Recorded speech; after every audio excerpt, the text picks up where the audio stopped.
What's up, everybody? Welcome in. It's that time of week. Kind of. We're a little bit later than usual, but you know why if you follow anything Oklahoma football. It's because we had a marathon on Wednesday. We were at practice for about 40 minutes on Thursday, and we're going to tell you all about it here on the Sooners on SI podcast. I am Ryan Chapman here in Moore. That is the great John Hoover back in the 918. 918 Hoove, how we doing here on this Friday? Hey man, I'm just glad to have you back in America. Hashtag America. We missed you in jolly old England, my man.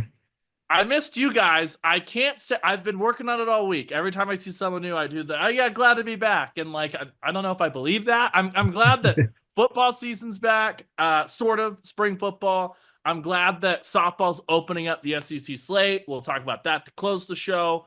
I'm glad to be home, glad to be with my dog, but no one wants to leave vacation mode ever, right? And especially not when you're going to one of the world's just Yeah. incredible cities. So I'm glad to be back. Did I convince you?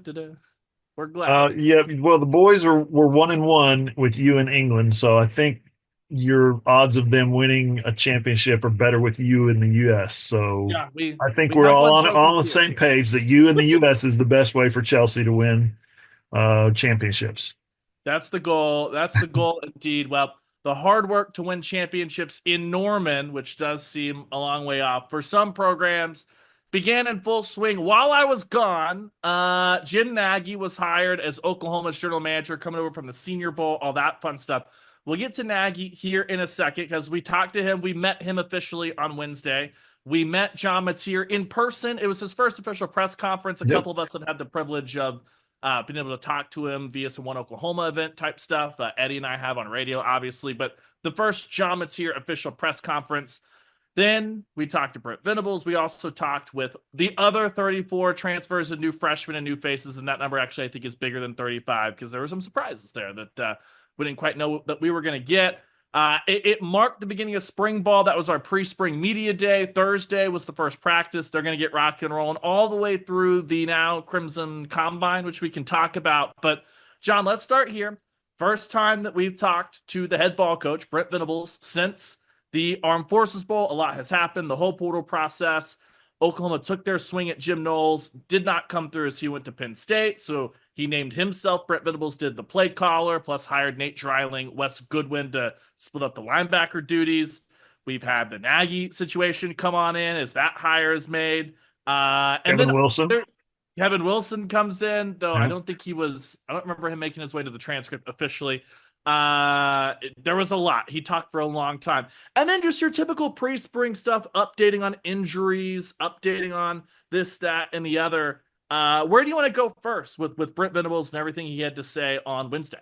Let's talk philosophically about the spring game. Okay. What's the value of the spring game? And certainly, what would you say Sooner Nation, the fan base, thinks the value of the Crimson Combine is, right? What would you estimate, Ryan, since you've been back, since you've been dialed in? My guess is about 80 to 85% of the fan base feedback that we've gotten, that we've seen, is negative about losing the spring game. 80, 85% is probably conservative. I could see upwards of 90% estimates where fans hate not having a spring game. And Brent Venables laid out a number of reasons, all the roadmap that led Oklahoma and obviously other programs to this point. But what's your estimate there? What do you think about that? Yeah, I think it's been a negative. I classify it as a negative reaction, but not because I don't think I've seen anyone like, oh my God, I don't know what the offense is going to magically look like now that the spring game's not going to happen. Yeah. So while negative, I don't think it's like a negative that verges on hostile or hating this. I think it's like it just kind of bummed that I know that there's a good bunch of people that Oklahoma tickets, especially since moving to the SEC, are really expensive. Yeah. And if you're not going to the Illinois State game where there's not as much fan appetite, sometimes it's tough. This is an easy day to jaunt down to Norman on a Saturday in March or April or whatever it is and go and see the new guys. And then I think that the spring game kind of has some cycles of um, this year. I think there's going to be a little bit of extra juice, or would have been a little bit of extra juice, because it'd be a lot of people's first opportunity to really pay attention to John Mateer. I think for a lot of Mhm. Oklahoma fans, what Washington State was doing is kind of on the periphery. They've probably watched a bunch of highlights at this point, but I would wager that a bunch of people have not sat down and watched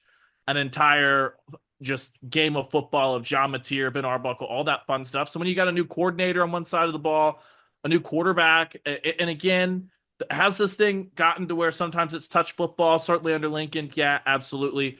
Do you and I usually have big, grand, oh my gosh, going into this thing, I thought that they were going to be a 9-win team, and now because of I saw this in the spring game, they're going to win a national championship. They're going to be a 6-win team. No, but whatever watered down version of football is better than running a 40. Yeah. Football is better than, I don't know what exactly they have in mind, but when you label it a combine, I immediately think of like, okay, what's the most interesting combine drill when they run the gauntlet? Because otherwise, it's great for scouts, it's great evaluation stuff. I'm not a combine guy. I like football, the game, not the metrics and stuff, and some people do. So I would say that I don't know many people that are just like, woo, no spring game combine instead. There's a bunch of people that are Yeah. like, I didn't really do anything with a spring game. I'm not going to do anything. That's fine. But I don't know where, no matter how negative it is, I don't know how any positivity for this change, which is not just an Oklahoma change.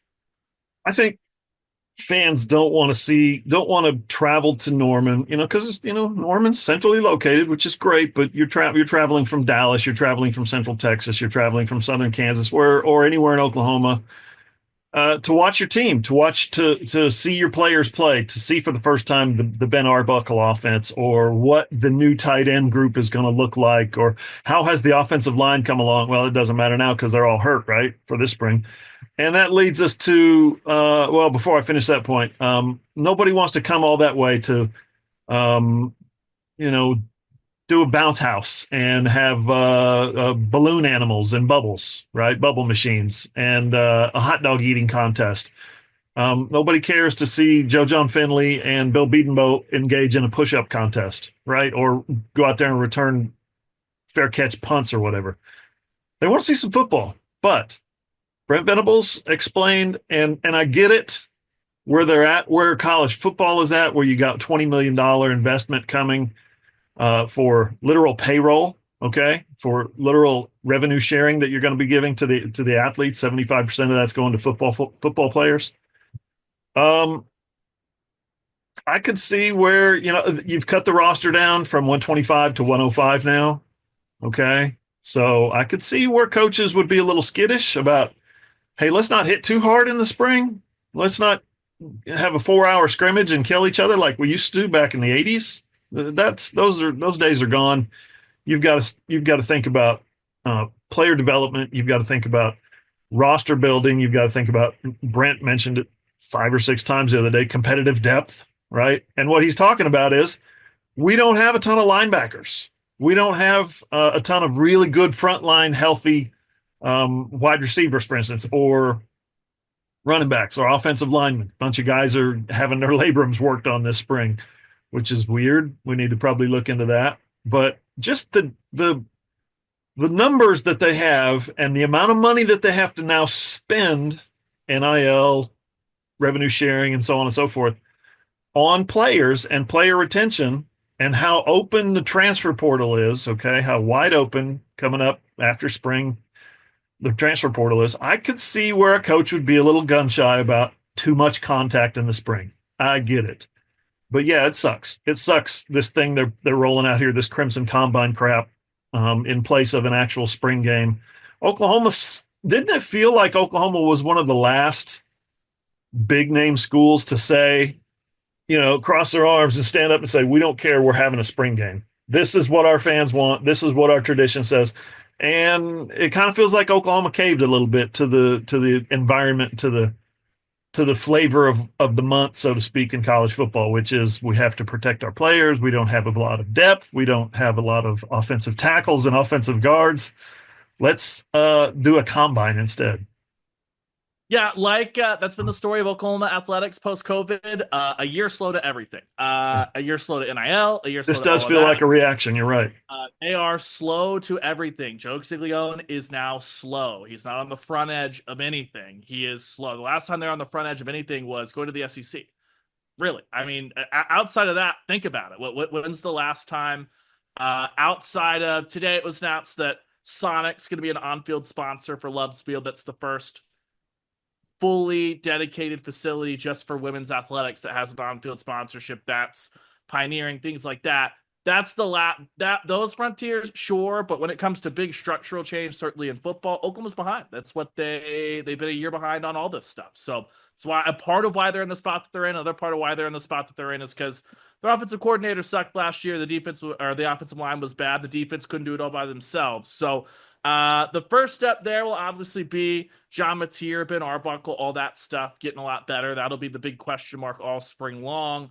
I don't know definitively how we could possibly tell you guys it's going to get fixed or it's not going to get fixed. We're not going to see any actual substantive practice or anything like that. What we can tell you, though, is Brent Venables talked about two things. We'll get to the injuries here in a second as we preview the spring, get into the practice. So stick with us. We'll get there. Don't worry.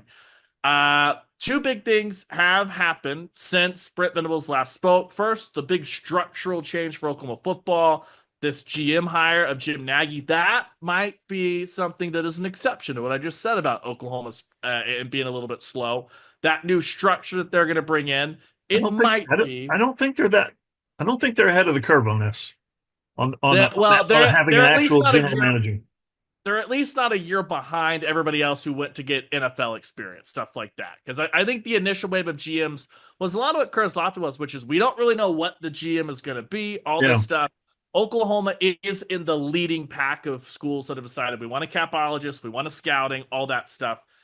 Here in the early, they're at least not behind. They may not be the first, but they're not behind. They're right with the leading pack. We'll get to that here in a second. Brent Venables did, though, talk about his mic drop moment, I guess, of the spring press conference. He was asked, hey, why did you decide once the Jim Knowles thing fell through that you wanted to call the plays defensively? Is it anything to do with how big a pressure this year is? Brent has said the same blah, blah, blah about I treat every day like I'm being drowned. We've heard a different version of that for, 3 years plus. So that wasn't new. But why did I decide to call the defense? Because I'm good at it. Mm-hmm. Easy put.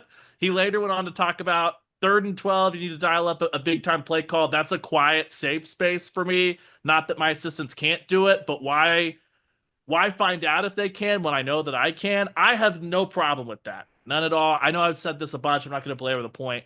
I think we hold defensive coaches to a double standard compared to when an offensive play caller is in charge, and it's always a negative for the defensive guy to call plays, and it's not always a negative for the offensive guy. With Brent specifically, he's got to be on top of the game management stuff, but I have a feeling that Kevin Wilson coming in as an analyst is going to be huge for that. That's what Matt Wells did a couple of years ago. I feel like Kevin Wilson can be a huge piece for that and let Brent call the defense while still trying to be a better head coach, which is what he's striving to be anyway. Yeah, Kevin Wilson will fill that role for him on offense. Kind of an oversight maybe, or a what's a good way of saying that? A trusted lieutenant. Some people might call it like a tattletale on Ben Arba. Hey, Kevin, how'd the offense go this week? Well, we passed the ball 13 times in a row. What? Oh my gosh! Get Ben in here. Let me talk to one of the. He's a UN poll watcher, is what he is. He's a UN poll watcher that goes in and just says, "You guys do your election, but we're just gonna watch." And at the end of the day, I'll be like, "This was good." No, there was no beefy front man telling you better do this, you better do that. Right, exactly.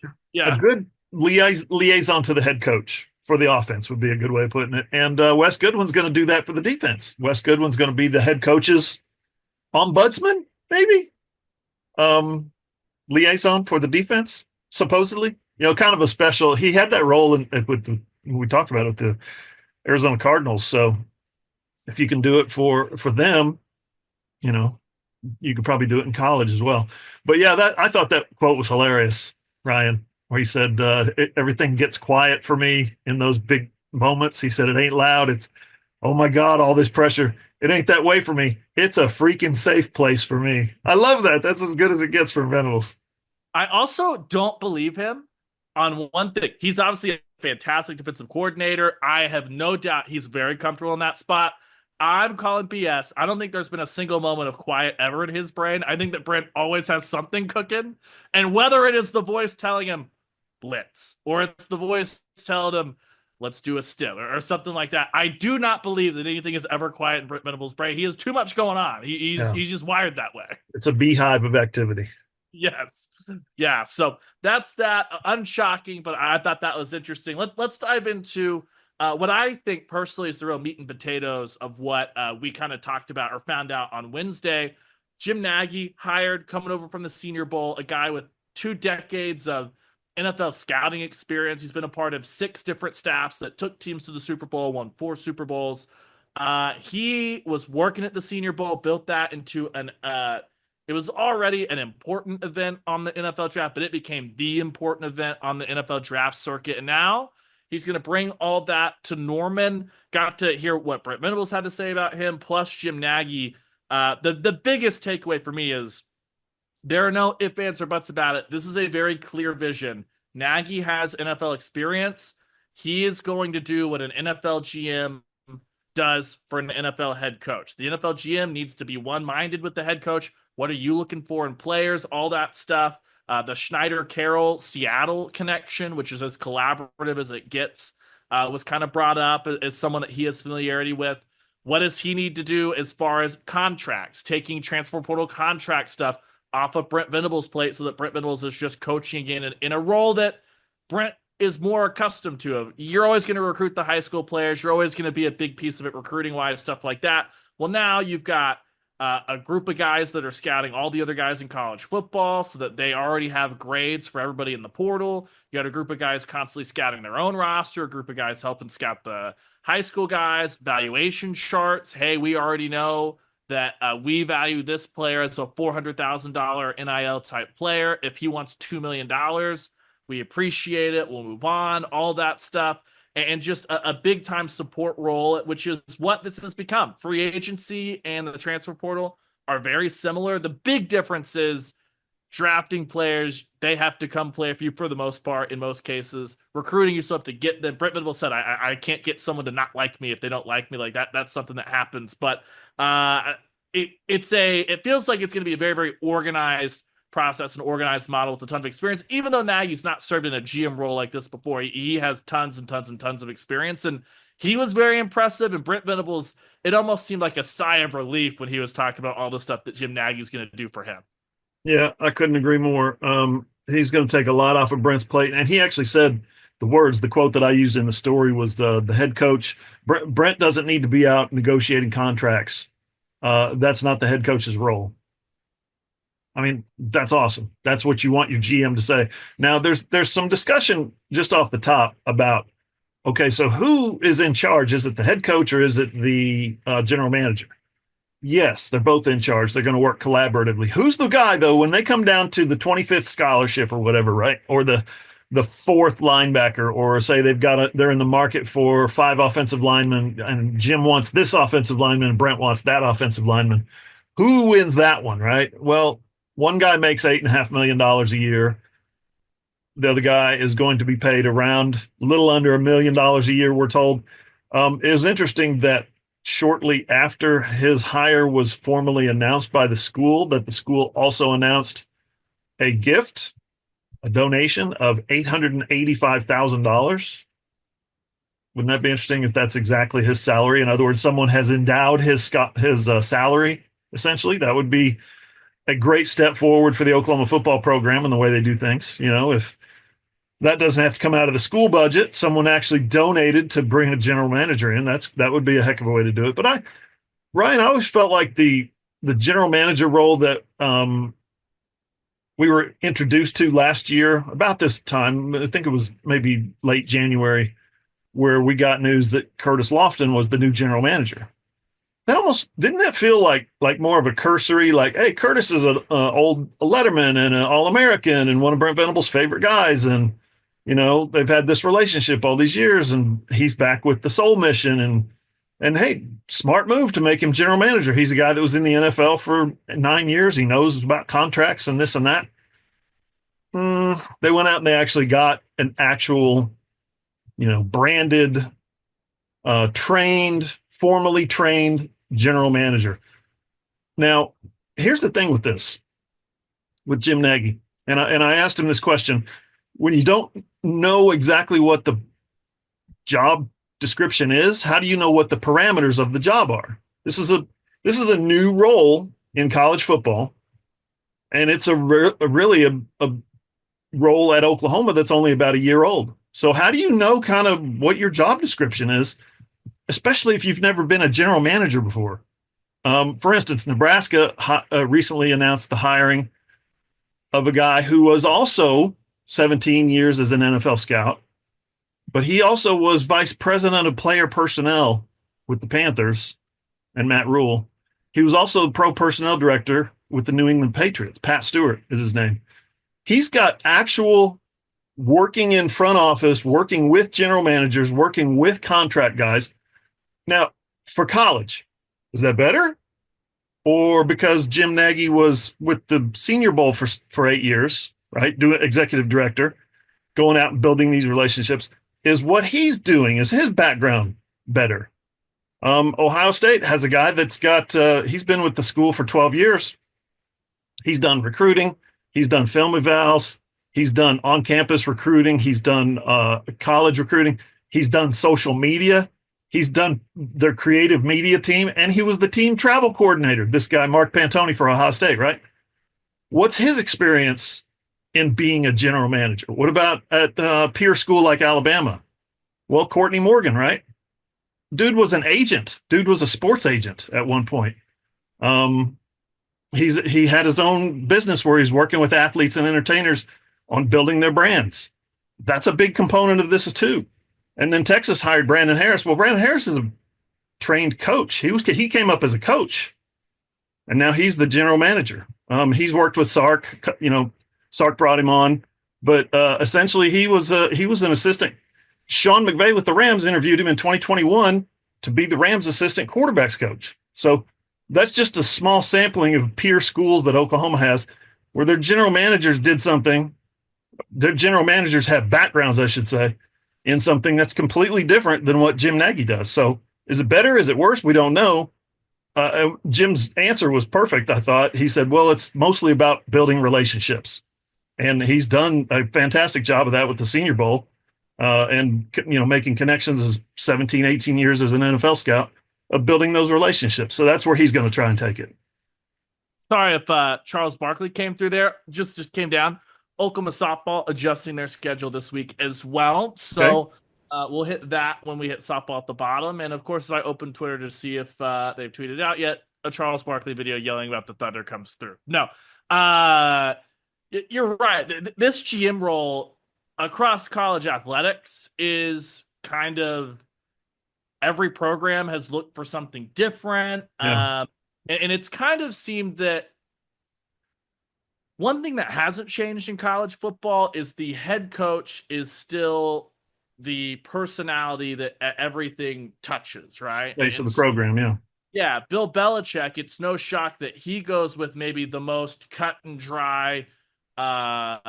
This was an NFL personnel guy when he had Lombardi come in to help him out. It's no shock to me that Matt Rule goes to someone who was his Panthers connection, right. Another personnel guy, like, you know what I mean? Stuff like that. And so you look at Nagy, and I think it's important to remember it's Nagy and Rosenberg, Jake Rosenberg, who was the former Eagles exec that's been working with OU for a little bit. It sounds like, Rosenberg was brought up as far as a guy that's going to help with here's a cap table. You basically have a soft salary cap at this point with your revenue distribution plus whatever your NIL money is. That's each school's soft salary cap.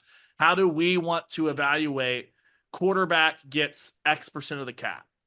Defensive end, 2 of them get X percent of this, blah, blah, blah, blah, blah.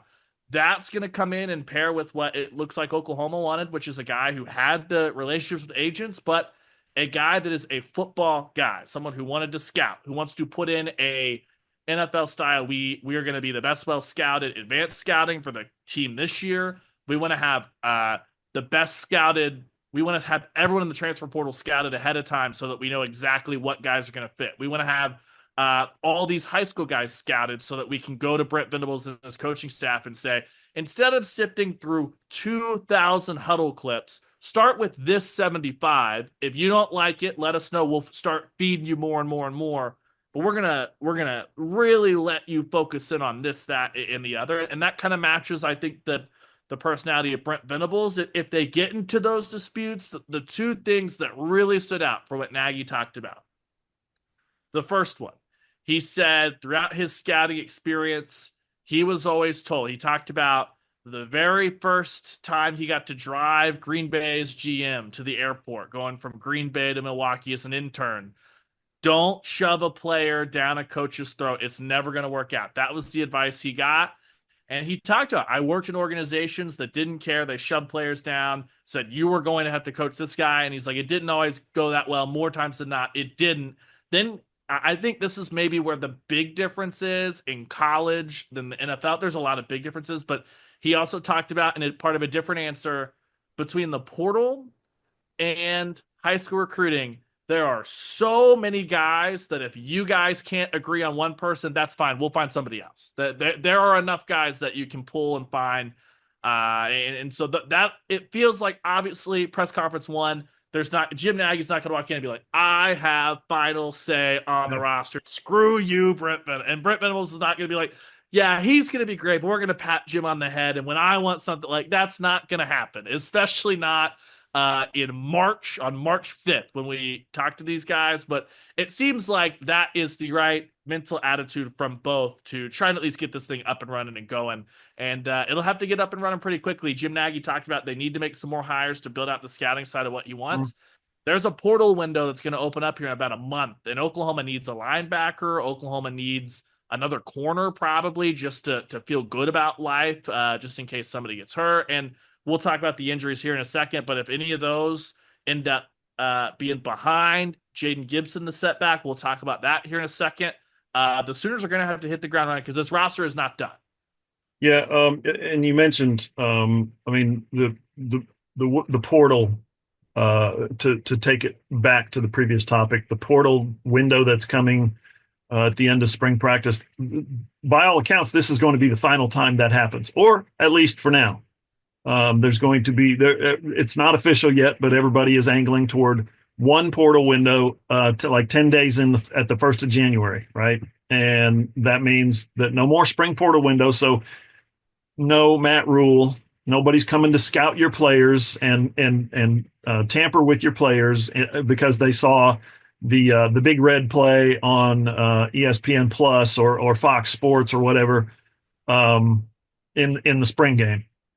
Because the portal is going to be one period before. So stop saying that the portal is wrecking your roster for, post spring. And that's why you have to run away from a spring game. That's not, this is the final year that there's going to be a post spring portal window. Now, something I thought Brent in one of his answers about the question was from Jim Nagy taking things off your plate. In his response, he used these following words. From a time management standpoint, it takes a load of time. You want to get back to things, developing your team as a head coach, developing your team, focusing on the X's and O's, focusing on your culture. He also used the words, that took a lot of time. You have a very finite amount of time as it is. Okay, you see where this is going. This is all about, I'm a coach. I'm working 900 hours a week as a coach. How am I supposed to do all this and also be a general manager and go out and find guys and recruit and evaluate and look at film and then, which has always been part of coaching, right? But now I got to negotiate contracts with these 18-year-old kids and their mom, right? I mean, that's something that Jim Nagy is going to come in and say, Coach, I got this, and that's the role of a general manager, and it's fantastic. It's something that college football has needed ever since NIL first popped up. Yeah, and certainly this modern portal where there is no sitting, there is no it is just straight up free agency. It is when you pair that with NIL. So we'll see that, and that's another thing too. Last little bit on this before we get to the injuries. Another through line that Jim Nagy talked about is one of the most valuable things you can have is retention. If Jim Nagy, am the one that's having to fiddle with all the contracts and all that stuff, that's much more time for the coaching staff to coach your players. In the process of coaching your players, you're further building those relationships. It's a idea that Brent Venables presented all the way back in his first spring. If you remember all the way back then, if the players love you, you can coach him as hard as you want to. That's kind of a paraphrase of what Brent Venables talked about, but wanting to get back to that. If you're not having to do all of this, that, and the other, and if your coach is not the one that's involved in the contract negotiation, let's say Hoove has a really good year, Hoove doesn't really want to leave Oklahoma. He says, I want to come back and I want $1 million. And Brent Venables says, you're only worth $500,000. And eventually Hoove, his want to stay put, he takes less of the money, but there's a non-zero chance that you're now in the back of your head like, okay, well, I thought he liked me like that. And now it's kind of like one layer removed. Once you get to the coaching side of thing, it's just your coach and stuff like that. And I guarantee you that may not be a thing at Oklahoma. That's just an example, but that's happened somewhere across the country. And maybe that puts a little kernel in your mind to want to transfer later. You're taking all that out, and that's stuff that NFL coaches just don't have to deal with. They just deal with, hey, let me build this relationship. So we'll see how that plays out. This is the first time role for Jim Nagy. Everything on paper looks fantastic. Talking to him, it sounded great. We'll have to see how that pans out. He'll get his first opportunity, Jim Nagy will, once the spring portal fires up. By the way, two-star wideout Hoover is not taking any less than $1 million. He is putting his foot. He's like, I don't care where I'm going to get that money. That is John Hoover. Before we dive into all the players we talked to and some of the stuff with practice, the other little bit from Brent Venables, he did give a bunch of updates on injuries. So we have 9 guys that are, I don't know if they're new, but they're ones that we didn't necessarily know 100%, whatever, on top of Jaden Gibson, Kendall Dolby, Gentry Williams, Peyton Bowen. But here's how Brent Venables listed it all out. Offensive lineman, Heath Ozida and Logan Hallen. Both those guys have a labrum. They will miss the entirety of spring. Cade McIntyre, Jaden Jackson, both of those guys had labrum injuries. They will miss the entirety of spring. All 4 of those were something that Brent Venables characterized as sustained last year during the season, played through them. Now this is off-season maintenance. For the linemen specifically, I don't know who, to me, my brain, it made sense. You're battled every day. That's something that pops up. I did not immediately go to the worst case scenario medical staff. Oh God, oh God, oh God. It just sucks because you want Logan Hallen and Heath Ozida taking every rep possible all throughout the spring to continue to get better, all that. Let me rattle through the rest of these. Seth Freeman, the long snapper, coming in. Brent Venables said he did not know he didn't even have an ACL. That's a high school injury that they discovered on the intake. That is an ACL. The long snapper will miss all of spring. Receiver KJ Daniels, he'll miss the spring as they continue to nurse that hamstring back to health that hampered him last year. Andy Bass, an injury that you reported on happening during the lead up to the Armed Forces Bowl. That was an ACL. He will miss spring. Javante Barnes, his foot, he will miss spring, obviously. After that main game, Javante never really got back up and running at the end of last year. And then offensive lineman Darius Afalava, he carried a knee injury from high school into Oklahoma. They said they'd let him do 1 or 2 OTA things before putting him on the shelf. Part-time guys, Peyton Bowen, who dealt with turf toe all last year. He's not totally out of spring, but won't be a full participant. They're going to be gentle with him, getting him back in. Gentry Williams, same thing, not turf toe, it's the shoulder. We know that injury. They're going to put probably a non-contact jersey on Gentry for a lot of stuff. That is to be totally expected. Then the 2 final updates that were asked about, Kendall Dolby working his way back in. Brent Venables said that they're slowly working him back, not expected to do much this spring. The bad news, he did say Jaden Gibson, wide receiver, coming off the big patellar injury of his knee, was working routes on air, sustained a setback. Brent Venables, it sounded like it was a very recent thing because he said they did not have final word yet on what the extent of that is, all of that. So Brent didn't want to speak on it as if saying he's out for spring or give a timeline or anything like that. But Jaden Gibson did sustain a setback when he was working routes on air. And that is the extent of the injury list that Brent Venables tossed out there for us to start spring. Yeah, his actual word was might have sustained a small setback, might have had a small setback. And then he kind of started fidgeting a little bit and said, we don't really want to say anything in that regard. And then it got and his face got very gloomy and he was very quiet. Worst case scenario for the Oklahoma offense right now is that thing starts up all over again, not just for Jaden Gibson, but it gets contagious and other guys start getting hurt as well. We saw it last year, and you don't want that kind of mentality. You don't want that kind of fear of, Deion Burks or whoever it is, guys coming in and saying, oh, boy, am I going to be next? That's just, boy, That sucks. Sucks for Gibson because here's a guy who's 28 yards a catch a couple of years ago. He had like 14 catches and had almost 500 yards receiving. Just ridiculous. So he's a guy that could be a big part of this offense. Could have been a big part last year. Could have been a big part. Could still be a big part, I should say, in 2025. But you hate to hear that because that's when the coach gets nervous like that, talking about a guy, or especially a recent injury, coming off a big injury. That's bad. It's never good, and we'll stay diligent trying to find out as much as we can about that per usual. All right, that puts that part of the press conference portion of Wednesday in the rear view.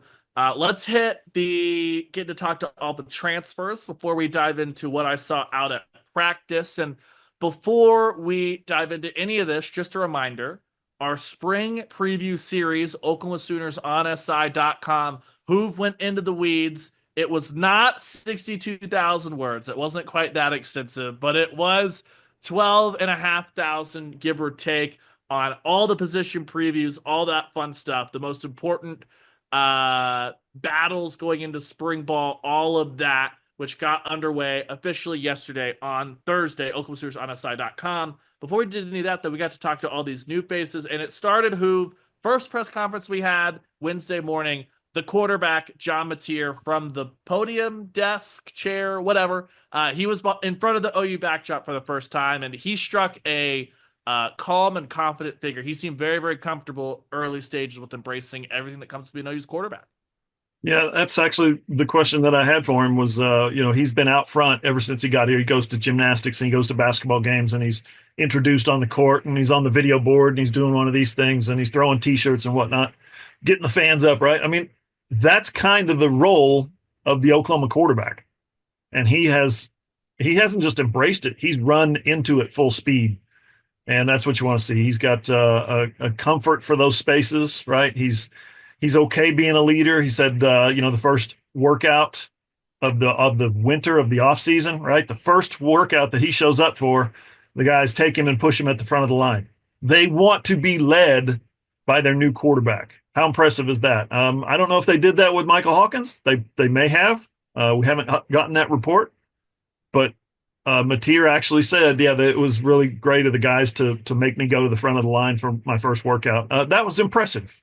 On the part of the players who did it, the part of the team who ensured that their quarterback was going to lead them, and it was impressive on his part that he embraced it, did it, and then was openly talking about it. That's not something a lot of guys are going to reveal, but that's a big step to me. That's a big step. You got a new quarterback coming in, and everybody says, "This guy right here, boom, put him out front. He's our leader." That was impressive.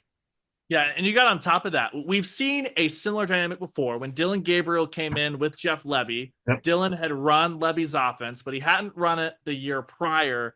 Talking to all the wide receivers, freshmen and transfers both, who we got to talk to on Wednesday, every single one of them to a man, it's just like, oh yeah, John Mateer run all these OTAs for us. He's a huge resource. Great dude. All the wide receivers, every single one of them, John Mateer, that's my guy. Love him. So he clearly understands the natural leadership element of quarterback and wanting to get all that involved. And he also right now holds the keys to the knowledge of Ben Arbuckle's offense, which everyone obviously wants to dive into as much as possible.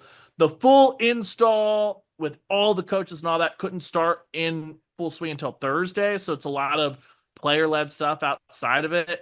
And they're talking about the limited time they have had with the coaches. Mateer perfectly mirrors the verbiage of the offense, obviously, and all that stuff. So it's a huge resource going forward. And two, the other thing that just talking to some people on campus, not necessarily on the team, but who are around the team a lot, really get to know these players outside of things.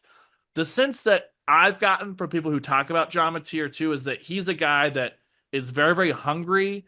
And he takes every day as, oh my gosh, what a privilege to be at Oklahoma. I need to live up to that standard every single day, as opposed to someone that, and I'm not saying this is Jackson Arnold, I'm not making this, but that there have been football players in the past that have walked in and said, I deserve to be handed a spot at Oklahoma, stuff like that. And entitlement. Again, this is not Jackson. It's not that. Don't read in between that. But I think there's an appreciation from those on campus who have seen this program and are around the athletes and in that athlete community John Mateer in the kind of the edge that he brings. So what does that mean as far as does that mean he's going to win 7 SEC games? Who knows? But the start of things here on March 7th, all good signs as they tried to make all these gains here throughout spring football. Yeah, and I wanted to get one more question in to John, and that would have been about his recruiting story. We know the recruiting story, but I wanted to hear it from him specifically about coming from North Texas, right? Coming from the Dallas area. He was in the same district as Jackson Arnold. He was in the same district as Michael Hawkins. They were competing against each other on an annual basis. He was a year older, and then Arnold fit in there, and then Hawkins fit in there behind them. But it was 3 straight years of these guys of Jackson and Hawkins Mateer, then Jackson, then Hawkins, competing against each other in high school. And one of them was a 5-star, and one of them was a 4-star, and the other one was like a 2-star, 2.5-star, 3-star by some people. Nobody wanted him, nobody recruited him, and he just sounds like the Baker Mayfield story all over again, doesn't it? Coming from a football factory, not a Lake Travis is different, obviously, than Little Elm. But we're talking about North Texas versus Austin, right? Football rich area. Baker, where was one of Baker's schools that he wanted to go to that offered him a scholarship? One of the first ones, Washington State, right? Mike Leach. So there's just some similarities there. And then, nobody wanted him. He was going to walk on. Baker was. He was going to walk on. Nobody wanted him. He transfers to Oklahoma. What happened? John Mateer blows up, sitting behind Cam Ward. Blows up as the year he replaces Cam Ward, and the transfer portal's open. He transfers to Oklahoma like Baker did. There's just some cool similarities there. But then, man, you watch the physical product on the field. You watch the release, the quick release, and the spin on the football. You look at they're like 2 pounds apart from Baker's senior year to what Mateer is right now. They're like, one was like 224 and the other one was like 226, both about 6'1". There's just some amazing similarities. And then you see Mateer take off and run, and you realize he's actually a better runner than Baker was. Baker was, again, I did this years ago, the first player in NCAA history to go 14,000 yards passing and 1,000 in his career. It's now been done 2 other times, but both by Oregon quarterbacks, by the way. Dylan Gabriel did it, and then Bo, the kid that was there before him. Bo Nix, Mr. Bo Nix, yes, did it as well. So there's just some similarities, but then when Mateer takes off running, you're like, okay, he's actually a better runner. He almost ran for 1,000 yards last year. That dude is ultra competitive and explosive and dynamic, and I can't wait to watch him play. I want to see, especially because he's got such familiarity with Arbuckle's offense. It'll be fun. It'll be interesting to see. We won't get to see that in the spring game, though, so that sucks. Nope. All right, the other 2 big. Maybe he'll be in a pie eating contest. We can see him in a pie eating contest. Maybe. One other thing too is that I know a lot of people had heard about his portal recruitment story of he's on campus in Norman, gets the call from Tom Brady trying to recruit him on behalf of Bill Belichick. So Oklahoma goes, you have Tom Brady, we have Baker Mayfield. Right. Baker's not actually the quarterback he's talked to the most since that moment. It was funny. John was like, I don't want to bother him. I was just like, I don't think Baker. I think that Baker has any time for anything Oklahoma always. No. But he did talk about he had called Dylan Gabriel. And I almost think that might be a more valuable resource right now because I always loved covering Dylan. Dylan was good to me.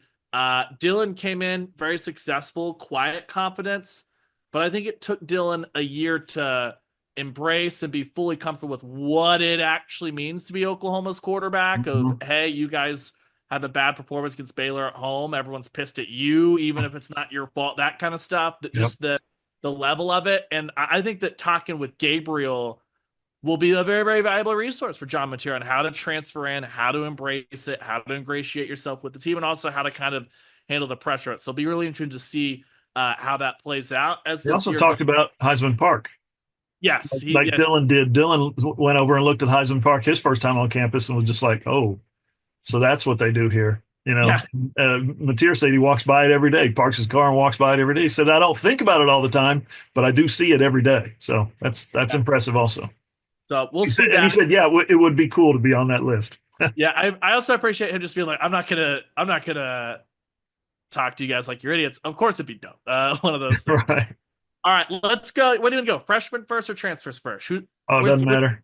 Doesn't matter. We all I know is we posted 31 player videos a couple days ago. Me and you, the two of us, we slammed it. I am still recovering. Well, You I'm know, going to the top right now. So let's start with the freshman because Michael Fasusi, this is all you guys need to know. He's a Chelsea fan. He has great taste. It's all mentally there. 3-year starter, all SEC, #1 overall pick. Now, we talked to all the freshmen. We divvied them up. You had half. I had half. You had the Vasusi half. I had the Ryan Boje half. Who stood out? Who stood out to you? Obviously, let's start with Vasusi, but then from there, everybody else. yeah, Fasusi, there's a handful of guys, and I always remark on this really literally every year when I come in here and talk to these freshmen, how mature they are, how amazingly prepared they are to come in and talk almost to a man, talk about themselves, talk about their teammates, the program, their parents, their upbringing, their high school. Doesn't matter what you fire at them. I'm so impressed every year by how, as 18-year-old kids, some of them 17, can come in here and do that. So just again, I know when I was 17, I can show you pictures of me standing here at 17 years old. Dude, that I could have never done what these guys are doing. It's still impressive, but times have changed. But yeah, just I mean, Fasusi was real impressive. He's up over 300 pounds since he's been here. He's one of those guys that's gained a few pounds, gained a little weight, bigger, stronger, faster. There's just a handful of other guys that have been shoot. I mean, even the we're going to talk freshmen first if you want, but even the transfers that came in, I talked to like a backup kicker from Division II, amazingly impressive guy. So that's kind of my perception of this is, or yeah, my perception is that these guys, a lot of them, emotionally, maturity wise, they're ready for the moment. Yeah, it was kind of a similar vibe for all the freshmen I talked to. It was kind of funny. Last year, I think there was a really, really fun dynamic of David Stone is the big time 5-star defensive lineman, and also Jaden Jackson is gonna be a stud as well, but might be more ready for college football in year one, just because of what David Stone need to do, just as far as honing in some of the size, all that stuff, and then obviously David got the wrist injury. This year, it feels like Fasusi is the big time 5-star offensive tackle, but Foje might be the one more ready to plug and play if he needed to be called upon at guard. So I enjoyed talking to Ryan Foje as much as Michael Fasusi. He's a guy that all the offensive linemen too. That the Bill Bedenbaugh effect of I'll play on the left side, on the right side, at guard, at tackle. Foje talked about his All-American Bowl experience of them coming up to him being like, "Hey, big dog, we need you to play some center. Go for it." And him just being like, "I'd snapped a little bit before, but that was kind of a new experience, but embracing it." It's I'm really excited. I just wish we got to see some actual offensive line stuff, which as long as I've been covering, we've never got to see actual offensive line stuff during the spring. So this is not like a this year thing, but I'm fascinated just by how quickly these guys can come along between Boje and Pasusi, certainly, but even an Owen Hallenbach that I got to talk to, who was really impressive and enjoying life as part of that interior of the offensive line. Yeah, and another guy that I talked to briefly was Trent Wilson, the big defensive tackle. Scary man. He's that. Very serious, which I love about him. I mean, I'm outgoing and fun going and goofy and silly, but I've also for years people have said I've got this really RBF going, resting bitch. I was terrified. The first time I met you, I was terrified. Yeah, exactly. I mean, dude, I'm just totally laid back and chill, but yet this face that I've got, everybody thinks I'm always angry and I'm always getting ready to knife somebody, right? Well, I'm actually a good dude. I get the feeling Wilson's the same way. Very focused, very serious, um, eager to come in and get the job done, eager to be as good as he can while he's here. I mean, it reminds me of me a little bit. And then someone he came into the interview who he recognized, and his face lit up, and he was like, "Hey," yeah.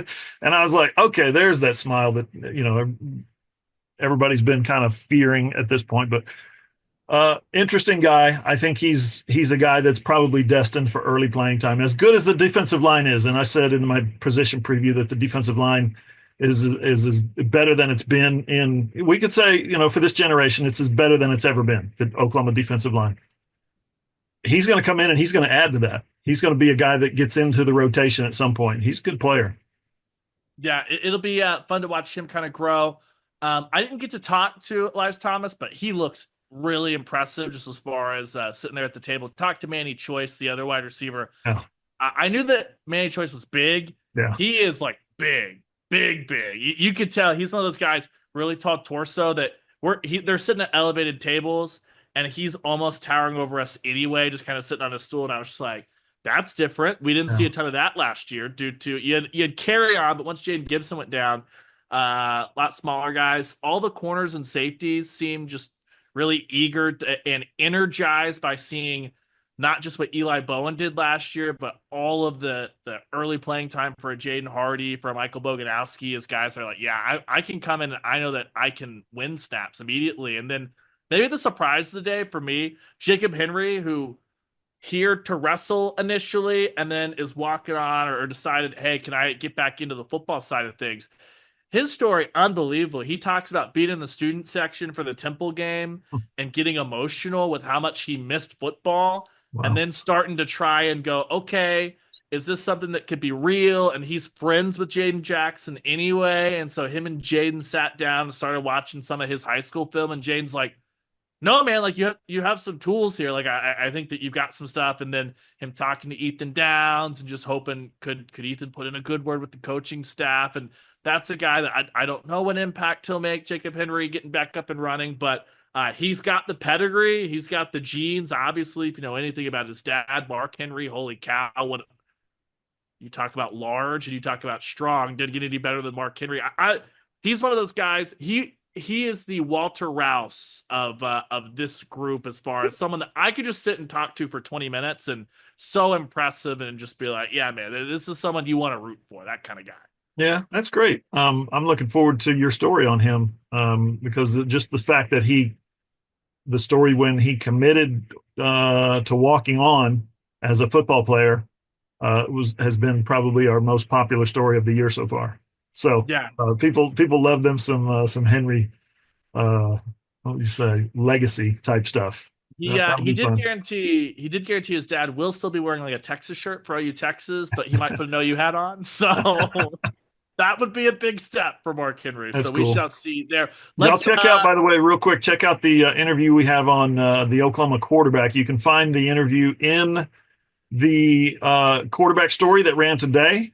His name is Jet New. He's from Utah. He's also on the YouTube channel, Jet New. He's the new quarterback, right? NIU is how you spell his name. But another, you go through that 4-minute interview and my question and answer session with him. Very mature, very level-headed kid, very family-oriented, very gracious about being here, very thoughtful and insightful, and thankful and grateful about being here at Oklahoma. And I got that a handful of times, guys who were just like, yeah, I had to look around and I'm walking on this campus and I'm just like, this is the greatest thing that's ever happened to me.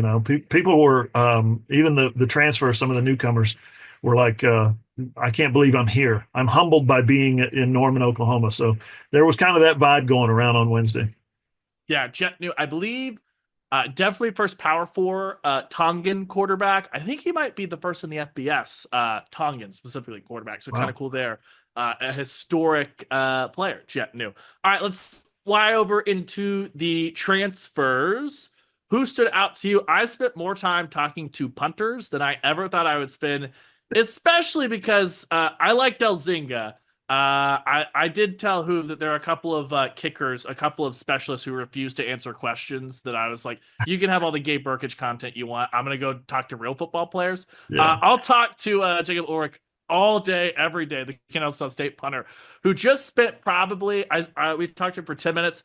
7 of the 10 minutes was just the physics of a football and how the Oklahoma wind's going to affect his punts. And I was in. I was all in. Wow. That's different. I guess it's punting different in Georgia than it is in Yeah, Oklahoma. he was like, Hey, yeah, we have a couple of mountains that break that stuff. He stepped out here. He was punting it on Tuesday, and he basically was like, yeah, I don't know how anyone lives like this. This is kind of insane.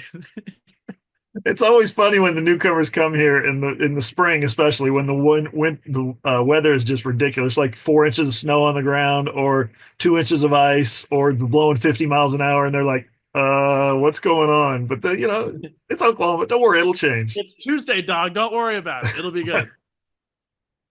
So we had that. Who stuck out to you from the transfers you had to talk to? I got a handful. I got a couple of the wide receivers. I got both new quarterbacks, both Jet New and Cole Gonzalez. Cole Gonzalez, another guy, quarterback wise, you love talking to a kid that his dad is a college football coach, Billy Gonzalez, wide receivers coach at Florida.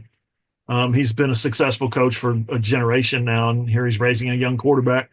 But Western Carolina quarterback transfer. He's a two-time Walter Payton, FCS division, FCS National Player of the Year finalist for the Walter Payton Award 2 times.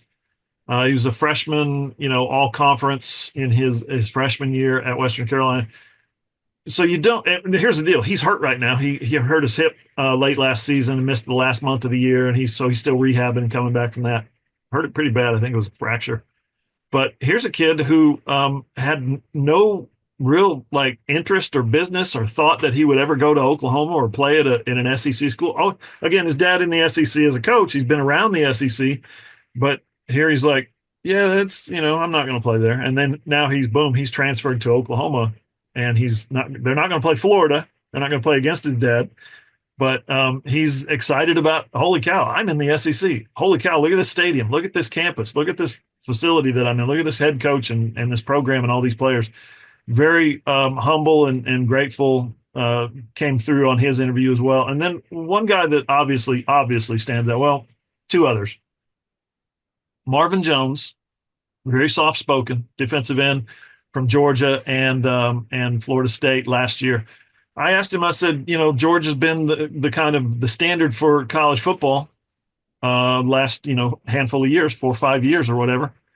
Georgia sets the standard for everybody else. How is Georgia? Okay, you've been here 2 months.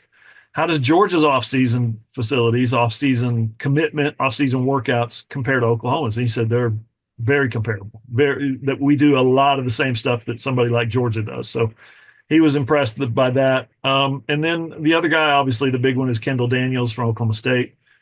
Almost came to Oklahoma twice as both a recruit and a transfer. Instead, he was at Oklahoma State for 3 years. Now he's here, and he's trying to do the best he can to tamp down the Bedlam trash talk and the Bedlam bad vibes and the Bedlam hurt feelings and all that. He didn't want to talk about it very much. He really kind of talked around it, which I respect the heck out of. He was very good at doing that. But yeah, here's a guy that's very accomplished and at a position, linebacker, especially Cheetah, we presume, where his services are very, very required. He's going to be in very high demand for this defense. He's a guy that's going to have to go out there and make plays. And we talked about his ability to step up last year at Oklahoma State as a linebacker, specifically as a pass rusher. He went out and had 5.5 sacks last year. So he's a guy that Kendall Daniels that is got a new role at Oklahoma. And he said, yeah, it might be Cheetah. It might be something else. And I'm not really locked in. I don't really care. Wherever they want to put me is where I'll play. He said, I'll run wherever they put me. I'm going to run through a wall. So he's very, very fired up about being a Sooner. The line he used a couple times. What do you play? Defense. Yeah. Sorry, Ginny Bronchek is about to rip official's head off. That if you've been watching the podcast YouTube version of it, and I'm glancing off and looking up and down, it's because we're in the middle of the fourth quarter of OU in Kentucky, and Ginny Bronchek did not agree with the call and let everyone know about it. Yeah, it'll be Kendall Davis is going to be really essential too, because that gives Oklahoma all the time in the world to let Kendall Dolby come back at the pace that Kendall Dolby needs to come back at. Yeah. Kendall Dolby could be ready to rock and roll immediately. It could take a little. I don't know the timeline on that, but between Samuel Masigo and Kendall Daniels, you've got experience with everything that Masigo got last year. You've got all the versatility in the world for Kendall Daniels, a guy that's been asked to do a lot before. I'm excited to see kind of hear how his spring progresses and how it comes along, because that's going to be big time. or And Oklahoma. And then if you need coverage there on a 3rd and 16 or something like that, you've got guys like Reggie Powers and Michael Boganowski who played the position last year, and a couple other guys who got some experience as well. so it'll be interesting to see all the wide receivers. I hate to single out any single one because I thought all the wide receivers are kind of interesting in their own way. I don't know if that is just more because like Oklahoma needs those guys to hit though, and so we'll see how that goes. If you're watching on Thursday, the first little video that came out of OU practice from OU in-house content was Jimani Gibson torching. It looked like Jacoby Johnson, may not have been Jacoby Johnson, but it certainly looked like it. That would be obviously huge for OU, and that kind of rolls us into we were out there for about 35, 40 minutes on Thursday. Didn't get to see any team stuff as far as good on good. We didn't even really get to see last year. A couple of times we got to see some of the wide receivers in red zone drills going up to make a contested catch against some DBs. This was a lot of individual drills, a lot of not quite like the Lincoln Riley stretching stuff, but it was the front end of practice, the front end of a spring practice. Because of that, I would be very disingenuous to come with you and say here's my 30 takeaways from Oklahoma practice and all this and that. John Mateer looked good, looked comfortable as far as he was clearly moving the quarterbacks. Hey, Ben Arbuckle's going to take us here now, and we're doing some mesh point drills. Ben Arbuckle's going to take us here now, and we're throwing an out route, and then we're throwing across the middle. And you could just see that everyone, Michael Hawkins Jr. included, was looking to him just for direction on, hey, we're doing this right here. Okay, this is the exact drill that Ben Arbuckle wants, and Arbuckle and Kusevsky, the quarterback Kusiewski. Kusiewski, thank you. Sorry.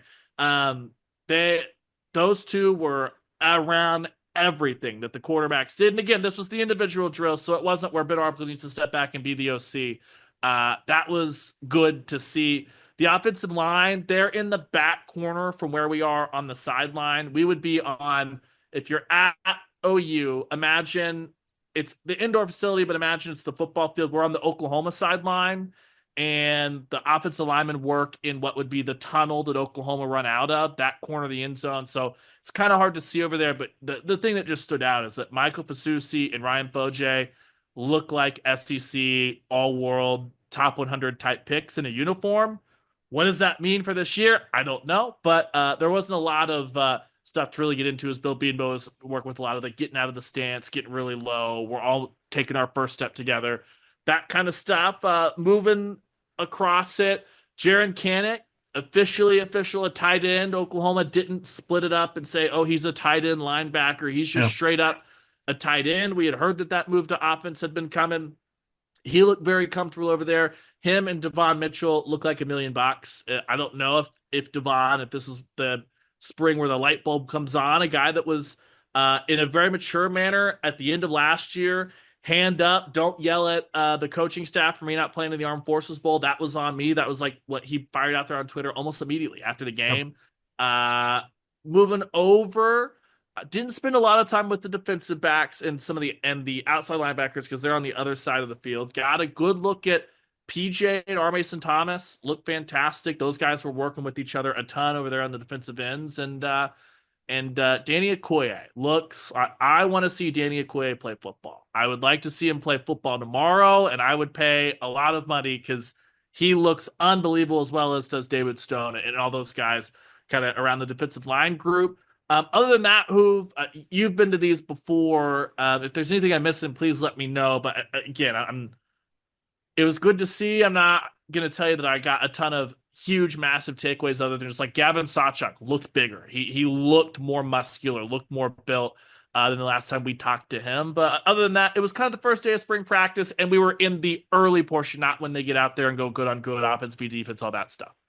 Yeah. Do you think Sawchuk needs more weight and more muscles? Because his problem last year wasn't that he wasn't big enough; it was that he wasn't fast enough.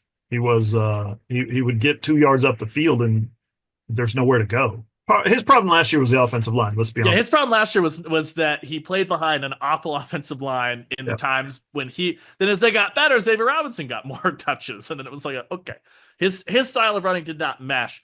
I don't think it hurts though, because if he's not going to be able to be patient and find massive gaping holes, he's going to need to learn how to run through arm tackles. That's for sure. And so having some extra weight behind him, I don't think this offensive line is suddenly going to take so many steps forward that they're opening 2018, 2019 style big gaping holes for Gavin Sawchuk to run through. Big development for David Stone. He gained 18 pounds.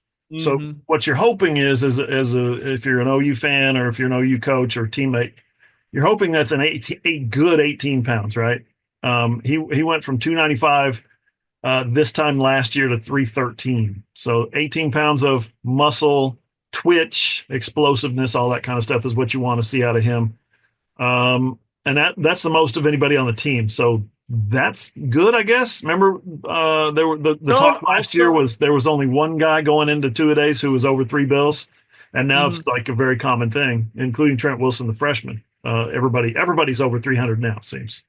Here's the big thing too with Stone is it's been a hot minute since I was standing next to him on a practice field. It has been probably since fall camp. I just got lucky that when I happened to be walking over to hang out with the defensive linemen, they were doing some drills that's all about speed off the football, get upfield, get back around, and it did not look like a guy that was uncomfortable carrying 20 extra pounds. He looked as fluid as we've always seen him in the kind of limited practice viewing stuff. OU will obviously have the actual data, and Todd Bates works with them every day. That's just me. It's what I saw, but that's all I can tell you. So most of the defensive line, I wrote the story about the new roster yesterday. Most of the defensive line jumped anywhere from 8 to 10 pounds per man. At least the front line guys, the front rotational guys, and that's what you want. If you're Miguel Chavis or Todd Bates, you want those guys bigger, being able to withstand more. That includes, I think Dominic Williams was up 8 pounds. You know, he played at a real healthy weight last year, 312. Well, he's 320 now. He looks so much more like an SEC defensive lineman, doesn't he? Yeah, and that'll be really good to help clear the path for Kobe McKenzie and Kip Lewis, those guys behind. So Kip Lewis up 11 pounds, by the way, up to 226.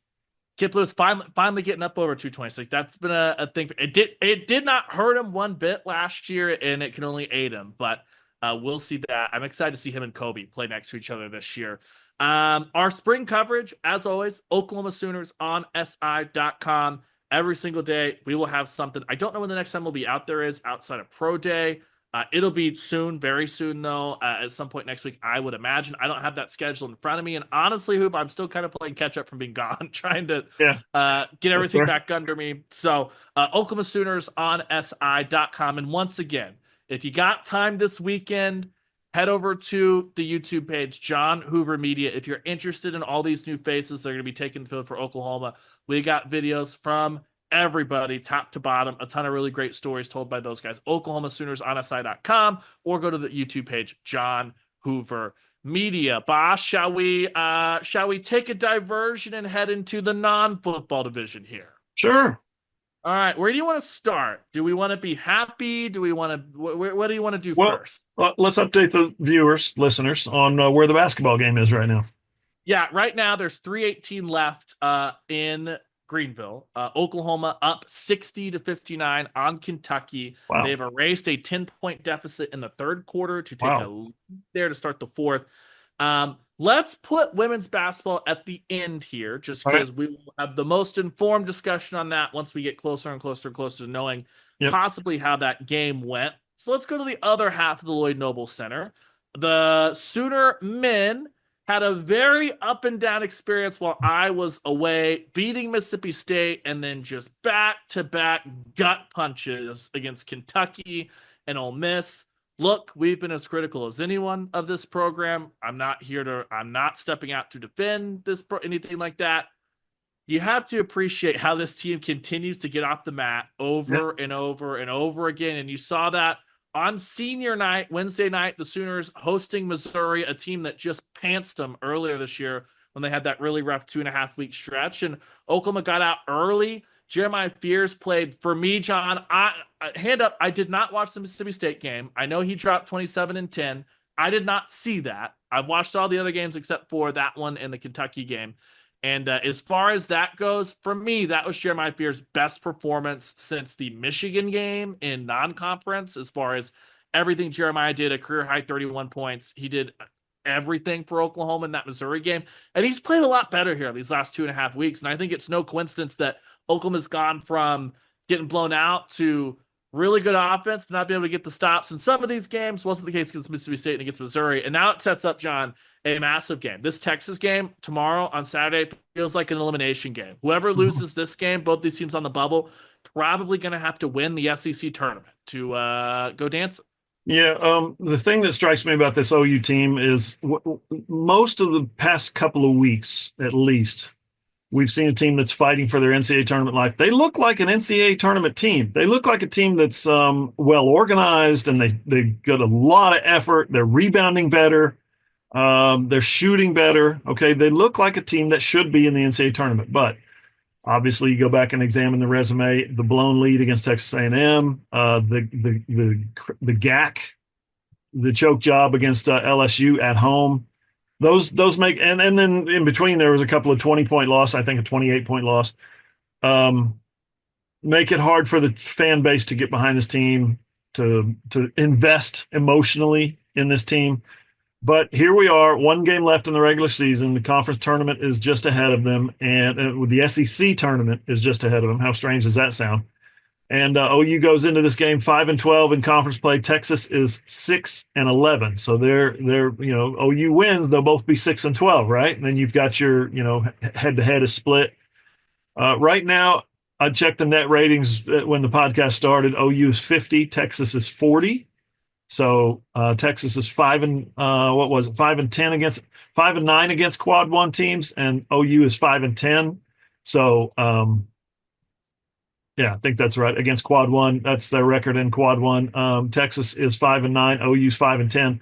So that's something that if you're splitting hairs and trying to compare apples to apples, this is a huge game for Oklahoma tomorrow night against the Longhorns.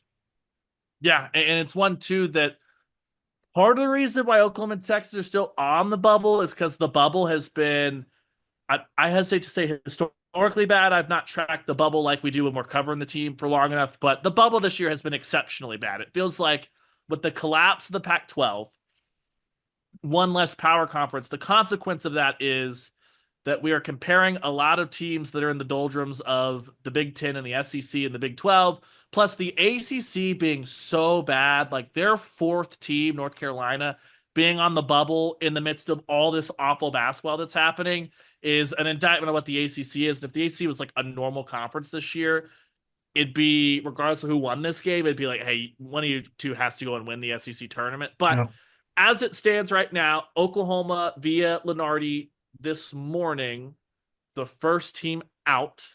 So you beat Texas, maybe get a little bit of metric boost. Regardless, I really believe that if you're talking about Oklahoma or Texas, whoever wins this game needs to go, for me, win at least 2 games in Nashville to even feel like you've got a shot or a case on Selection Sunday.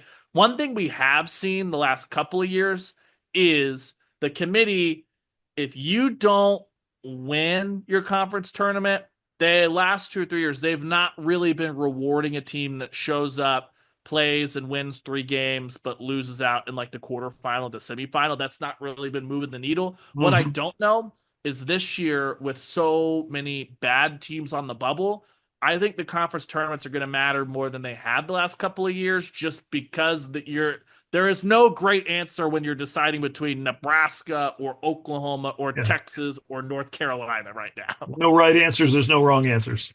Yeah. Groups, right? Now, everybody's got their pockmarks. Everybody's got their flaws, and everybody's got a couple of really pretty things about their season, their schedule, their roster, whatever it is. A great note in Mike Houck's pregame notes package. Oklahoma is the only team in the country right now that has 6 players score at least 25 points a game, 25 points in a game this season.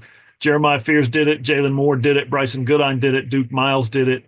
Kobe Elvis did it. And then, of course, Dayton Forsyth in his previous game did it. No other Power 4 team in the country this year has more than 4 players who have hit 25 in a game. OU's had 6. So do not tell me they don't look like an NCAA tournament team. What they have to do is they have to play like an NCAA tournament team. They have to come together. They have to eliminate their turnovers. They have to shoot. Like the other night, they shot 25 of 26 or 24 of 25 from the free throw line. Man, that's how you win games. That's how you win close games. That's how you avenge a 20-whatever point loss at Missouri. You bring them in to your gym, and then you don't miss a free throw, right? I mean, you've got to shore some things up, and that's been this problem with Oklahoma basketball is that too many times it's the same recurring theme, whether it's fourth quarter shooting or fourth quarter turnovers or second half turnovers, whatever it is. It's gotten the best of OU over and over. It's a couple of three or four things, and they haven't been able to kind of fix what those things are. And maybe now, coming off this Missouri win, the Missouri coach the other day said this Oklahoma belongs in the NCAA tournament. How can you say they don't at this point? Well, yeah, I know the record, the RPI, the net ratings, all this stuff, right? That's how you say they don't. But golly, they sure play like it sometimes. Great stat by my count. Here's the only issue: they lost that Dayton Forsyth game. They lost. I know. That good yes. That's why they're out. Like that yeah. right there. That's why it happens that way. So, here's the big news, though. That I don't really know if this is news or not. But because there's not really an update. Sam Godwin absolutely sucks for him the way that he went out there and senior night comes back with the big wrap, the big brace, all that stuff after the game. Again, we read body language earlier with Brent Venables. We're going to read some body language here with Porter Moser. Porter on Wednesday night said MRI Thursday. We'll see. It was a very stricken, ghastly look from Porter Moser. It certainly didn't sound good. We got no update on what the MRI came back. So, and the SEC availability report is still a couple of hours away. Here, I would be stunned if Sam Godwin's able to play against Texas. Best case scenario, best case scenario, maybe he's available if you make the NCAA tournament here in a couple of weeks. That feels like, just based off how he looked on the bench, a long way away. The other bit of that too is that Jalen Moore, while he played, is nursing kind of a knee injury situation that he had sustained against Ole Miss. So much like last year, Oklahoma banged up, head to the Big 12 tournament. Oklahoma a little bit banged up as they head down to Austin. That'll what that Ryan, real quick, what that Missouri win tells me about the mentality that this Oklahoma team is playing with currently is that the previous meeting when they got blown out at Missouri doesn't matter. You might remember the previous game with Texas; they were down 53-30 in the second half. And it's like, golly, they're gutless against Texas. They're just, curling up in a ball and just laying down and just taking it against Texas. They finished that game on a 23-3 run and ended up losing by 4 points, 77-73. So point being, I guess they didn't finish the game on that run, but they went on a run after getting down by 23 and ended up cutting it to a 4-point loss. But, moving forward, they're able to look at that and say, look what we did against them. They're not that much better than us. We can take them down. They beat us at our place. We can beat them at their place kind of thing. So, I like the mentality and the fight, the resilience that this team has shown over the last couple of weeks for sure. They need to have a short-term memory because otherwise they'll remember that Porter Moser's 0-7 against Texas, and if they lose this game, he will finish his Oklahoma career 0-8 against Texas. You knew. I was sitting on it. You knew it. We weren't getting out of here without mentioning that Porter Moser can't beat Oklahoma's biggest rival. He's got a Texas problem for sure. He does have a Texas problem, indeed. That'll be Saturday night. Oklahoma, it looks like they are putting the cherry on top of a really outstanding SEC tournament win. We will talk about that here in a second. On the women's side of things, let's do the Diamond Sports first, though. Baseball and softball, both teams with schedule changes. No more Friday, Saturday, Sunday for this weekend. Both Oklahoma baseball and Oklahoma softball will play Sunday double headers. Baseballs will start at noon. Oklahoma's is going to start at 1:30 on Sunday on the softball side of things. Second game to come afterward in both of those games. The second game, for softball, the second game ticket is from Saturday. For baseball, I believe it's inverted, but I'll have to pull up the release. Anyway, OU baseball, rock and roll, and then they ran into that midweek at DBU. It's not that they lost to DBU in a midweek. Everyone's familiar with that. It's the fact that they got run ruled and struck out 12 times in 7 innings. And we talked to Skip on Thursday, and when Skip answered the phone, it was like, he is still not happy with his team's efforts from that midweek game against DBU. Yeah, if Porter Moser's got a Texas problem, Skip's got a DBU problem. They've lost 3 of their last 4. They got swept last year. I think 4 of their last 5 they've lost to DBU, something like that. It's like, what's going on here? Oklahoma, runs through the Big 12. They run through the SEC. Not yet, of course, but they started the year 11-0. Even the year that they went to the College World Series finals, I think they got beat by DBU. So it's a weird thing. It's a weird dynamic that's going on there with that team. But listen, that team, that Oklahoma baseball team started 11-0, and the softball team was 19-0, 30-0 for the two Diamond Sport teams in Norman, which is just ridiculous. But that's a testament to how the talent that Skip has been able to retain at OU, and develop that pitching staff. So it's been impressive to watch. And those guys, I'm telling you, at the plate, they're absolutely loaded. I know they didn't hit the other day. The wind was whipping at 50 miles an hour. That's not an excuse. It was blowing for both teams. But the guys with the OU bats didn't. What did they have? 2 hits for that game, for the entire game. So yeah, 12 strikeouts in 7 innings. Something that Skip Johnson basically, when he was talking to us, was saying, "Hey man, you have to. You cannot show up in baseball and just be like, hey, we were 11-0, we've done it, we're great, and not battle on every pitch and not take things one pitch at a time and expect to have success." It seems like he was not very happy with just the wall-to-wall effort. So I know, and listen, I understand Oklahoma baseball fans are tired of getting punked by DBU in the midweek. I get it. But we'll have to wait and see if they're able to get back on track in Sam Houston, certainly as they prepare for SEC play next weekend in Columbia.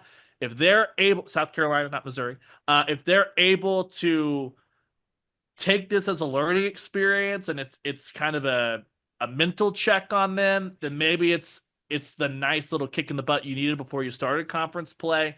Again, I know that's not going to make anybody feel any better with the midweek voodoo that DBU has had on Oklahoma, but we shall see there. SEC play 1 week away for the baseball team. And by the way, Sunday, the first game for baseball is the makeup for Saturday. So your ticket for Saturday gets you into that first game on Sunday. Re-entry will be allowed, all that stuff. Softball is inverted. The second game on Sunday for softball is your Saturday ticket. Does that make sense? Yep. Read the releases, people. Don't take my word for it. Read it on the website. But OU softball will open up. They are 19-0. They are taking on 20-0 South Carolina this weekend. It's the first SEC series at Love's Field. The Sonic logo will be on the field. And it's a familiar face. Quincy Lilio is batting like 580 for South Carolina coming in. Who I'm juiced for this. This is a really interesting South Carolina team. I don't know how much of the stats you dove into. 20 games, they've hit 19 home runs as an offense and drawn 113 walks. They will wait you out, get on base, put pressure, steal. This is going to be a big-time test for Oklahoma's defense and Oklahoma's pitching staff. And then certainly as you flip it around, a 2.11 staff ERA. They've thrown 5 different arms. South Carolina has for Oklahoma to get acclimated to. But that offense for OU, the previous 5 games at the Omni Classic was just an absolute power show. I expect that to throttle back a little bit as they play actual softball teams. Kansas is back to sucking. UMKC, everyone pray for UMKC this year. And I like Marshall, although I think that Marshall team's not the same that made the tournament here this last couple of years. It should be a big-time series for Oklahoma and South Carolina. A top 11 series, top 10 series, depending on what rankings you look at. It's a showdown, isn't it? First opening weekend of the SEC. The 2 undefeated teams left in the country, basically. That's what I'm eager to see because Oklahoma's schedule, I think their strength of schedule, correct me if I'm wrong, is around 202 on the season. It's up over 200, their strength of schedule. South Carolina is not 200. They're not. South Carolina is quite a bit better than what Oklahoma's been playing. So it's a great test. I'm not saying one's better than the other or one's going to show them or anything like that. It's a great test for both teams because this will be by far the best team that the other team has faced in the case of both teams. What you said about the walks, 18 walks. That tells me that Patty and Jen Rocha are going to spend a lot of time with their pitchers this week, emphasizing the need to stay in the strike zone. Yeah, it'll be crucial. Oklahoma has allowed 12 in 19 games. 12 total. 12 walks? Yes, total for the whole pitching staff. Gracious, wow. It's unbelievable. It should be that's a heck of a stat to kind of, matchup wise. I know, I know. It'll be good. South Carolina just swept Duke last weekend. I thought the most impressive part of that is they won three very different games. South Carolina, a really high scoring game on both sides on Friday. They won a 4-2 decision against Duke, kind of a pitcher and then a really like back and forth 12-7 game and getaway day. As the great Alyssa Brito, who does some stuff with me over at the franchise, says, Sunday is always the hardest day to win, and South Carolina took care of business there. So that'll get going. Here in about 3 hours, by the time that this is up and listening, we'll be in the midst of game one. I'll be there, Oklahoma Sooners on SI.com. Everything you want. I do the stories, I do the videos. If you don't know, you know, we do the softball here at Oklahoma Sooners on SI.com. And finally, the Sooner women, we did not forget about them. They are victorious over Kentucky, 69-65, trailed by 10 points at one point late in the third quarter. Erase that. We're able to be the aggressors defensively down the stretch here, who these last 3 minutes, they were forcing turnovers as opposed to committing turnovers. They got that thing done at the line. This was the marquee win Oklahoma had been missing thus far in SEC play. You look at all the only teams they lost to, plus Mississippi State, are the 1 through 4 seed in SEC play. They are the 5 seed. They will play South Carolina on Saturday. That now extends. Once they lost to Kentucky, who they hadn't lost since then, their schedule was front loaded. It really feels like those 2 games they played without Reagan Beers, where she was sick. That was a moment where Skylar Van and Lexi Keys rediscovered their 2024 selves, if that makes sense. And they've been playing as last year's team with the addition of Reagan Beers this back half of the conference slate, as opposed to last year's team trying to figure out what the heck is happening with Reagan Beers. Beat Kentucky, advance to play South Carolina tomorrow. And based off all the bracketology, coming into this, Oklahoma was going to host the first 2 rounds of the NCAA tournament at the Lloyd Noble Center. Yep. I believe based off this win, I would be stunned if they're not a 3 seed. I think that they're going to lock themselves into a 3 seed. And regardless of what happens the rest of the way down in Greenville, and tomorrow we'll get to see the real litmus test. The first game against South Carolina, disaster. Oklahoma wasn't ready for it. They're going to get the Gamecocks in Greenville. It'll be a home crowd. Right. This is the how much progress have they made and what kind of noise can they make in the NCAA tournament based off these 2 games here that they played today against Kentucky, tomorrow against South Carolina. Yeah, so they've beaten Georgia, they've beaten Kentucky in this tournament. They 9 in a row now? 9 wins in a row. They're finishing the season. If they've reached a point on the NCAA tournament ladder, the postseason seedings ladder, to where whatever happens tomorrow against South Carolina, Saturday against South Carolina, probably not going to matter. Because why? Because it's South Carolina. It's not going to damage them that much. It's not going to knock them back to lose to the Gamecocks in that setting. So everybody expects them to, right? So what do they got to lose? They don't have anything to lose. So don't be surprised if Oklahoma comes out against South Carolina and plays some kind of wild, crazy effort and either hangs with them, shocks them, something like that. And you know what? It's South Carolina, so don't be surprised if OU gets blown out, because they're supremely talented. That's just the way it is.